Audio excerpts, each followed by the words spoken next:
Navaikulam school പരിസരത്ത് പ്രായപൂർത്തിയാകാത്ത പെൺകുട്ടികളെയും വിദ്യാർത്ഥിനികളെയും നിരന്തരം പിന്തുടർന്ന് ശല്യപ്പെടുത്തുന്ന സംഘത്തിലെ രണ്ടുപേരെ കല്ലമ്പലം പോലീസ് പിടികൂടി. ഇന്നലെ വൈകുന്നേരം 5 മണിയോടെ എതുക്കാട്ടിൽ നിന്നുമാണ് പൂവാല സംഘത്തിലെ അംഗങ്ങളായ നാവായിക്കുളം നൈനാംകുളം സ്വദേശിയായ അജിത്ത് എന്ന് വിളിക്കുന്ന കിച്ചു, സുൽത്താൻ എന്നിവർ പിടിയിലായത്. ഇവരോടൊപ്പം പ്രായപൂർത്തിയാകാത്ത മറ്റൊരാളെ കൂടി പോലീസ് പിടിച്ചെങ്കിലും രക്ഷകർത്താക്കളെ വിളിച്ചു വരുത്തി വിട്ടയച്ചു. പ്രായപൂർത്തിയാകാത്ത കുട്ടിക്കെതിരെ ജുവൈനൽ നിയമ നടപടി സ്വീകരിക്കുമെന്ന് പോലീസ് അറിയിച്ചു. കഴിഞ്ഞ 5 മാസമായി നാവായിക്കുളത്തും പരിസര പ്രദേശങ്ങളുമാണ് സ്കൂൾ സമയങ്ങളിൽ സാമൂഹ്യവിരുദ്ധ പ്രവർത്തനങ്ങളും പെൺകുട്ടികൾക്ക് നേരെ അതിക്രമങ്ങളും നടക്കുന്നത്.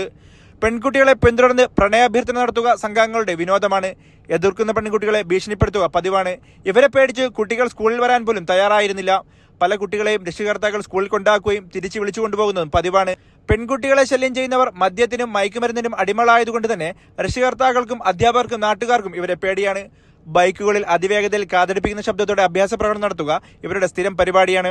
കല്ലമ്പലം മേഖലയിലെ സ്കൂൾ പരിസരങ്ങളിൽ പോലീസ് പട്രോളിംഗ് രാവിലെയും വൈകുന്നേരവും